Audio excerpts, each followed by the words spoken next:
Hi, Danny. Hey, I just see you. I see you. Already.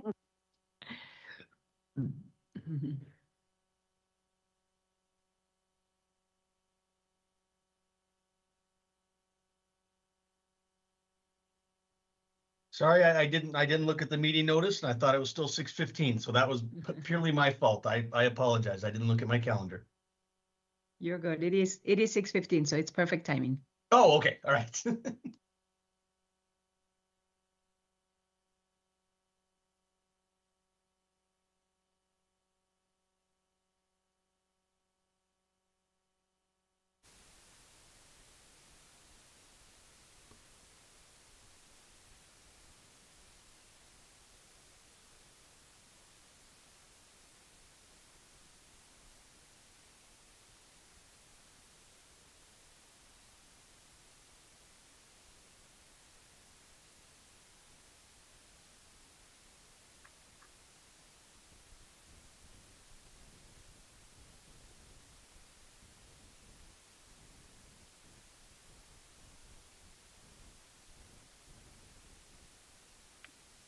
Are we ready?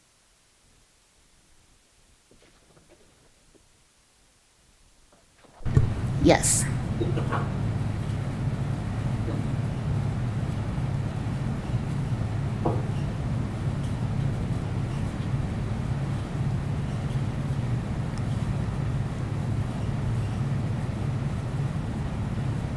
Yes, Mr. Clayton, you can start. Good evening, everyone. Welcome to the Thursday, October 9th, 2025 virtual governing board meeting. It is 6:15. Ms. Fernandez, can you please take a roll call? Yes, governing board members present, Board President Kyle Clayton, Board Vice President Lindsay Peterson, Board Member Jenny Abbott Bayardi, and Board Member Bill Adams. Thank you. Next, can I have a motion for the adoption of the October 9th, 2025 virtual meeting agenda? So moved. I'll second. All those in favor? Aye. Aye. Aye. The adoption passes. Can I have an approval for the September 25th, 2025 regular meeting minutes? So moved. Second. All those in favor? Aye. Aye. And the approval passes. Next, we'll move to item 2A, the 24-25 annual financial report. Mr. O'Brien?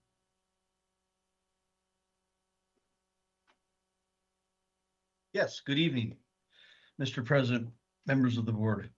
This evening, we will be recommending the 24-25 Annual Financial Report, or also called AFR. I will apologize if I look down. It's not because I'm not trying to look at you guys. I'm just looking at my papers. So up here is just the summary page. It just kind of summarizes some of the things. Please remember, just like the budget, these forms are dictated by the state of Arizona, the Auditor General, and the Arizona Department of Ed. So they're nothing Washington came up with or anything. We have to follow their format. Next page, Ms. Fernandez. Okay. This page is a summary of the major funds within the district. So you can see, reading from left to right, we have the maintenance and operation, or the 001 fund, remembering that's our largest fund, and that's where a majority of our salaries and benefits for our staff come from. You then have district capital, or we also refer to it as DAA, District Additional Assistance.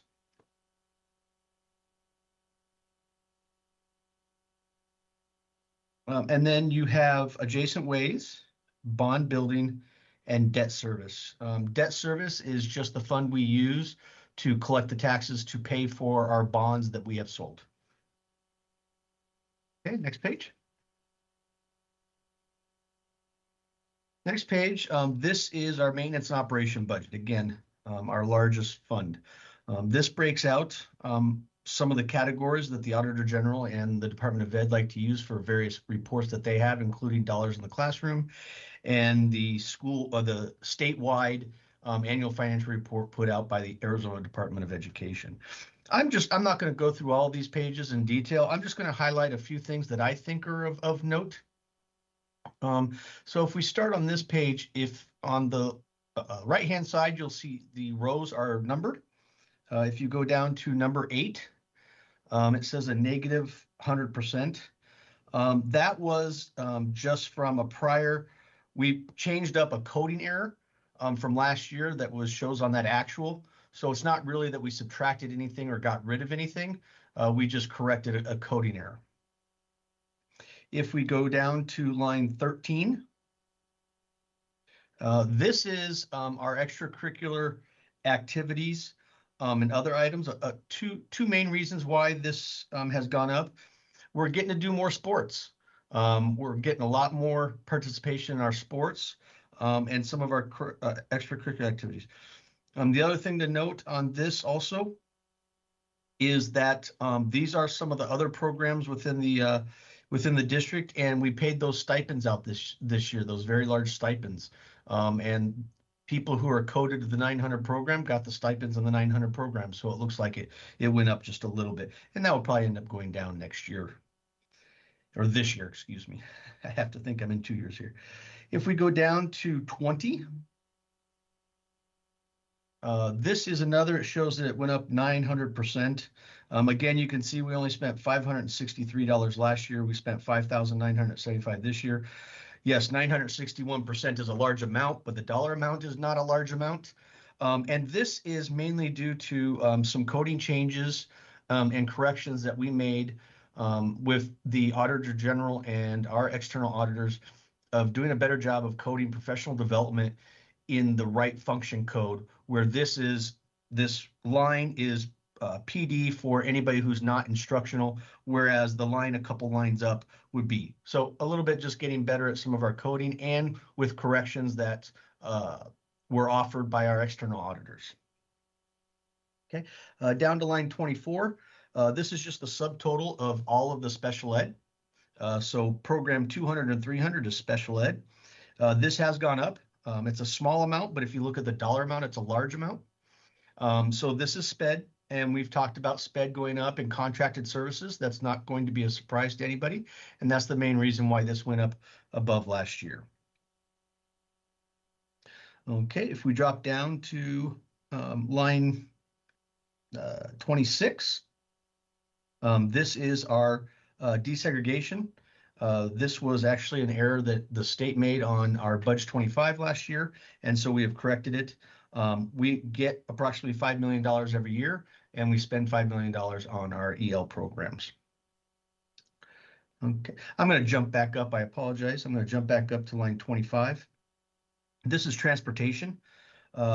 It went up 4.6%. I know last year we had a lot of conversation about not being able to find drivers and that, but you got to remember we also increased to $21 as a minimum wage. And then also in some of our special ed routes and stuff, and things like that, because of the shortage in some drivers, we had to contract with some outside services, including ACES, and just like SPED, contracted services for transportation is expensive, and so that's why that went up just a little bit, even though we have talked that we always have positions open, and then we increased it to $21 an hour. Okay, and then just to show down at the bottom, if you look at the totals and the column budget and the column actual, so that's our budget, that's our actual, and our carry forward came in at about $19 million. So a little bit above. I had talked about projecting about 17 or 18. Again, that was based off of what we thought departments would spend and other items, and it just came in a little bit above that, but definitely less than the 24 million from the prior year. So we are using some of that carryover in some of the activities that we are doing. Okay, next page. This is our Prop 301, also referred to as Classroom Site Fund.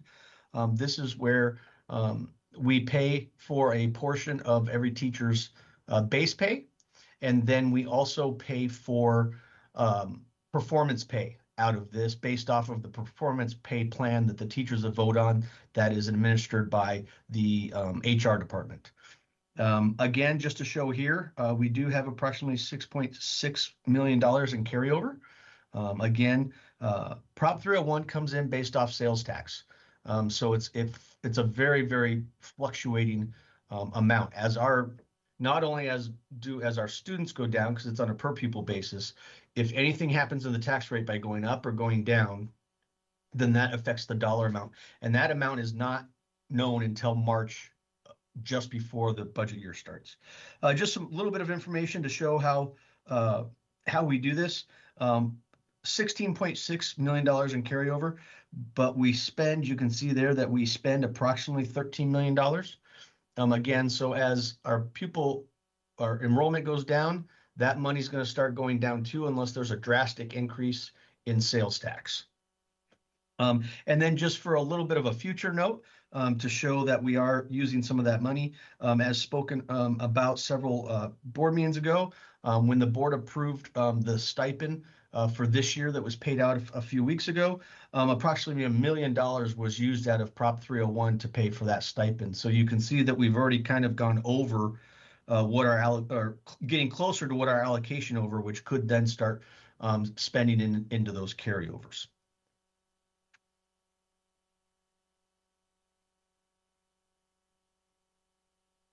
Next page. Okay, this is some of our capital funds. The top box is our unrestricted capital, or 610, or also known as DAA. The very top line there, just a note, it's all zeros. So you're asking why are we noting? Why am I noting that? That is for a capital override. Washington Elementary School District does have a maintenance and operations override. We do not have a capital override and haven't. About a decade ago, we did go out for it and it lost. So I do not believe administration has decided to ever go back out for that. The next line number 2, and I'm sorry, these numbers are on the left-hand side instead of the right-hand side now on this one, but on line 2, you see that increase of 244%. That is an instructional. A large portion of that increase is we use some of that to help with our science curriculum adoption last year. ESSER paid for a majority of it, but to be able to get the full K-8, we had to use some capital, and that's the reason why, some of the reason why that amount went up. And then if you go down to line 8, oh, actually, I'm going to go up to line 6, apologize. You can see that we have a decrease in capital in transportation. Some of that is due to we're not buying as many tires or major parts on buses, because remember through the bond, we bought 16 brand new buses. So they're under warranty. They don't need those parts. They don't break as much. And then obviously, as our enrollment declines, our fleet is also declining too. So a lot of that is because we're buying new buses. And as always with bond funds, we thank the voters of Washington Elementary for voting for the bond. We'll go back down to 8 now. This is facilities. A lot of this is major repairs on facilities. So if we buy a new AC unit, if we buy some other things, that goes in here. This again is that bond. We used to just kind of buy an HVAC, and we still do, but not as much. Now that over the past 4 years that I've been here, we've completed 9 complete school replacements of their HVAC. We've also got some chiller replacements from the school facilities board. So not only using our bond, but flexing our dollars and making sure we use as much as we can. And so that's a little bit of why that's been down, because we've been able to replace those units that are older units, and now we're not having to do major repairs on them. Again, like maintenance and operation, just a little bit, we have approximately $23.4 million. We average across all the districts and all the departments, we average about $7.9 million in spend. I know it says 9.4 up there, but I just kind of did an average around for the last 5 or 6 years. We spend about 7.9, but again, always going up and fluctuating depending on the needs of the district. And in that, our allocation every year that we get from the state is about 9.2. So just under our allocation. So we want to be careful that we try to stay under that allocation so we're not using up some of that carryover, or make strategic decisions to use some of that carryover. Okay, next page. The one thing I want to point out here, this is all of our federal and state grants. They don't give the detail like they do in maintenance and operation and capital and classroom site fund. Again, these forms are set by the state.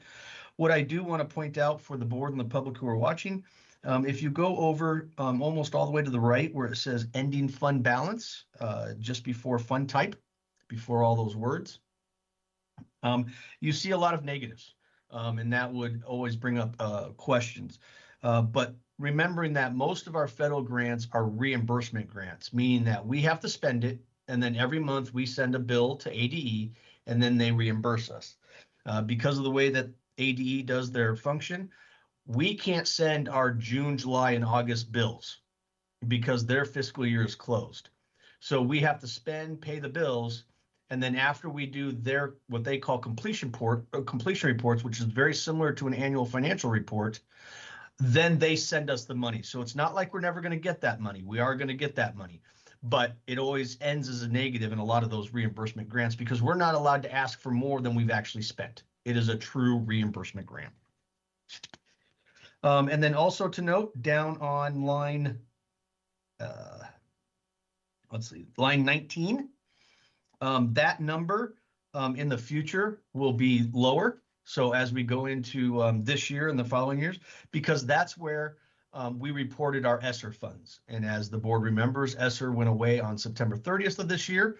And that was over the course of all of ESSER monies was about $63 million.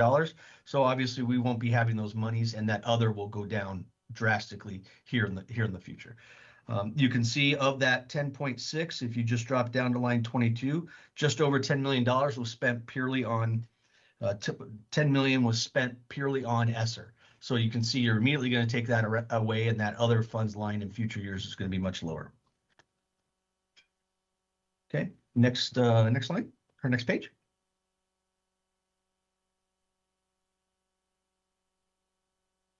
This is a summary of what we call our auxiliary or our cash accounts. Not a lot here. This really, the cash accounts, the big ones in here is our community schools or KidSpace ASA, and our food service. Nope, food service isn't in here, excuse me. Food service got its own page. Indirect costs and MIPS Medicaid and a building renewal grant. If you look down at line 30, building renewal grant.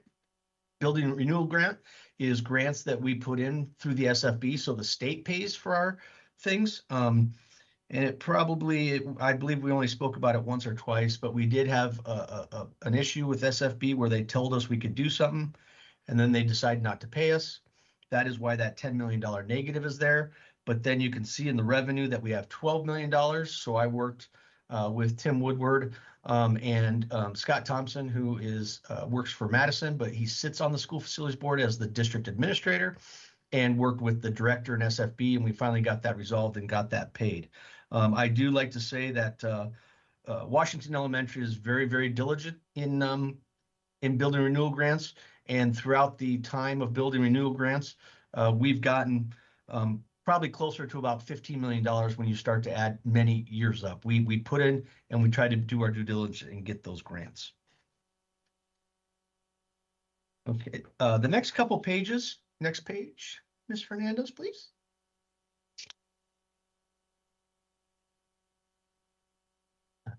Thank you. This is just a summary of all the other pages we just did, so there's really nothing here to point out. You can definitely look through here, and it just starts to talk about, this is just information that the Auditor General uses and the Department of Ed uses for their annual reports. So it's really no main budgets, it's a summary of all these other budgets put together. Next page. This is just a little bit of detail about special ed. So you can see there, the state likes to know what our enrollment is for gifted. And then the little box on the left-hand side is just a summary that the Department of Ed uses for a report that they have to do to ensure that we're spending properly in SPED or special ed. And so you can see there's just those two boxes in there where we do all disabilities, and then they pull out gifted for some reporting purposes. Next page.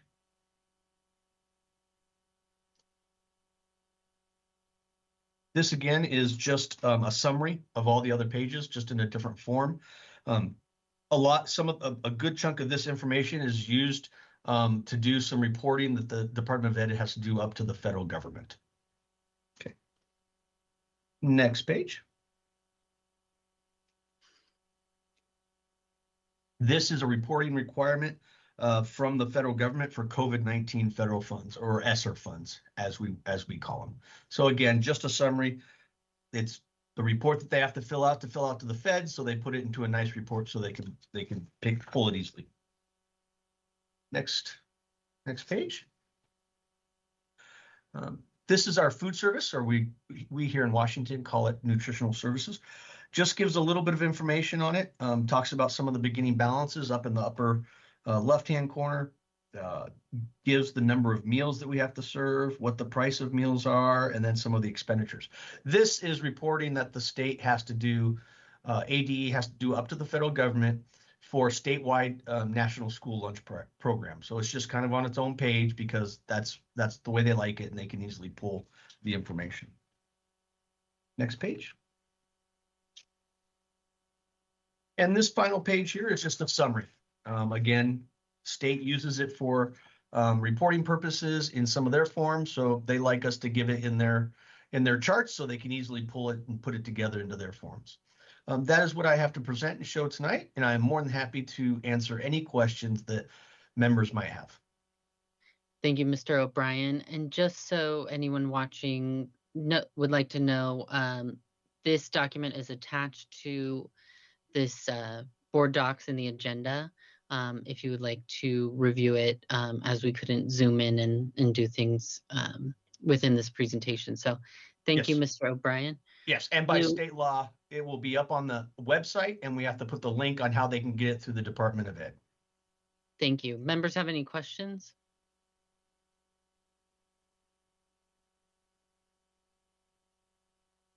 Mr. Adams? You're unmuted. Unmute yourself, Mr. Adams. Thank you. There you go. Kind of embarrassing. Mr. O'Brien, I want to first of all thank you and your team in regards to answering all my questions. You make my life a lot easier by answering my questions before I come to the dais. One of the things that we talked about was we have a $19 million carryover, I believe, and there's $36 million in cash in the county bank. Can you just go over that a little bit more? Like you'd mentioned that, let's see, I'm gonna, if you don't mind, I can do that. Page 2, Amy. or Ms. Fernandez, excuse me.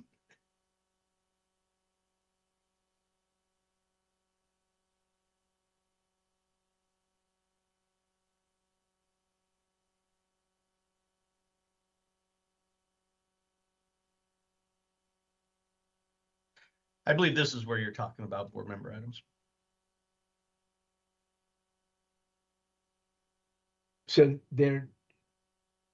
we had a $19 million carryover, and there was 36 million in cash. That was at the county bank, I think is how you called it. And last year we didn't transfer the property revenue to the capital funds, 610 or district additional assistance. And I'm just, forgive me as I'm reading this, as we have in the past due to a complicated Maricopa County, oh God, I can't pronounce that, Quasmar, thank you. That had to be used to pay tax collection back to the county. This was a county tax collection issue, not WESD, and we'll make adjustments for fiscal year 26. Can you just elaborate on that and explain in English? If we have 19 million, we see 36 million, will we get that 36 million, or is it paying the taxpayers back dollars? Will I see a reduction on my residential taxes? Sure. Mr. President, members of the board, thank you for the question. Yes, so as I respond to your question, so yes, it does look like we have $36 million in cash at the county, which is where most of our cash is. Maricopa County lost a lawsuit to somebody who sued them that they weren't taxing their property appropriately. They won, and Maricopa County had to pay back across Maricopa County, not just Washington, across all districts. Maricopa County had to pay it. We had to pay it to Maricopa County so they could pay it to property tax owners. That's called the Quasmire case. It went back 10 years. Maricopa County made the decision, probably their legal team, I would assume, that they were just going to pay it all in 1 year. They're just going to pay it all back in 1 year, even though it was 10 years worth of miscalculation. So there was a lot speculating of how much it was going to be, where it was going to be, how it was going to be. So we made because Maricopa County deposits most of the tax revenue they get in maintenance and operation, and then districts have to break it out into other funds per our revenue and budget. We left the money in there because Maricopa County was going to take it out of us, and if they put it all into 001, we assume that they're going to take it all out of 001. And then there was a little bit, and I won't get into too much detail, there was a little bit of an item of where the state had to pay for some of it back to us, but we didn't know how much that was. That finally got resolved in the later spring towards the end of the fiscal year. And so we just left the money in there because it was always estimates when Maricopa County told it to us. Now that it is fully done, and I do want to say, board, that we didn't have to actually increase taxes to pay the tax back to Maricopa County as other districts did, because we had some excess cash. So we didn't have to, some other districts within Maricopa County actually had to increase their tax rate to be able to pay Maricopa County back for this, which was very unfortunate considering it was Maricopa County assessors' problem, not ours. So now, yes, in fiscal year 26, you can see, and I know you tried to increase it, you can see in the second column, it says $13 million. And I spoke earlier this evening that we have approximately $23 million in capital carryover. So if we balanced it like we usually do every year, 31 of that, or 10 of the 31 would have gone to district additional assistance, which would have made it 23. Cash never balances 100% to budget carry forward because not everybody pays their taxes, or you get some smaller lawsuits that you have to pay taxes back. So that would have dropped it down to 23. Or excuse me, 26.